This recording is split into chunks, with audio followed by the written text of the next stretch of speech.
السلام عليكم ورحمة الله تعالى وبركاته. أنا جد سعيد وجد مسرور لأنكم شفتكم جميع بقلبي وما عندي ما نخبي.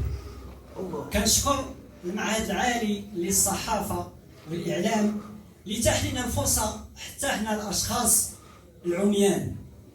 بزاف ديال الناس غيقولوا كيفاش كيقول العميان؟ أنا عمى. علاش عمى؟ لأن ربي سماني من السماء، أما ديك مكفوف ما عندنا ما نديرو بها، لأن اللي كيتكفف هو السروال ولا القميجة. أنا ماشي مكفوف، أنا عمى. وهاد الجلسة أو هاد الحفل اللي حنا فيه في الحقيقة كيذكرني بأيام الستينات، لأن أنا من مواليد الستين، وكنت كنسمع الإعلامي سي مصطفى العلوي في الراديو، وكنت كنتخيلو كنقول هاد السيد واقيلا طول مني غير شويه ولا قصر مني، ولكن ما طويلش بزاف. انا في الاخير غادي نجي حدايا ان شاء الله باش نقول عليك القصيده، نعرف نشدك بيديا ونعرفك شو باش ندير الدرجه ولا نديرهاش؟ باش نشوفك واش فايدين شويه ياك سير الله يحفظك وينور. في الحقيقه انا كنت لكم جد مسرور في ديك الايام ديال التلفازه والراديو والطونديسك والسجاله.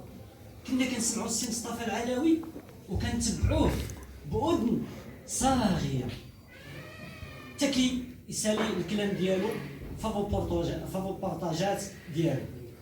واش غنقول لكم؟ انا ملي سمعت كاين هاد الحفل ديال التكريم ديال الاعلامي مصطفى العلوي المقتدر، فرحت مزيان. وكما كيقولوا هاد الناس اللي سبقوني كيقول المثل المغربي شهود الدنيا شهود الاخر. الطيبوبه ديالك هي اللي جمعتنا السي مصطفى العلوي في هذا المعهد القيم للصحافه.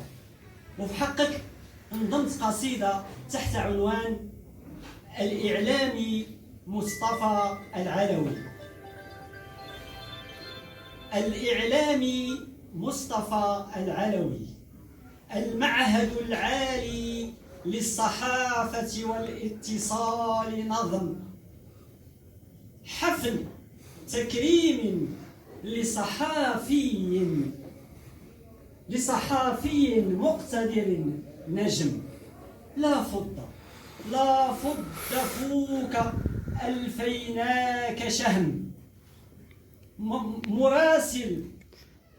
مراسل مراسيم ملكية فخرية نشم، عبر القناة الأولى المغربية نسم، مقدمة برنامج حوار طرب نغم،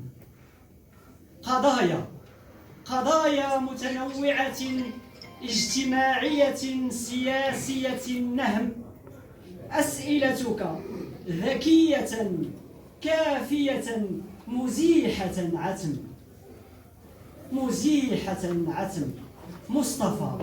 مصطفى العلوي لكم منا دعاء ختم، جنة الفردوس الأعلى مستقرا نعم إن شاء الله.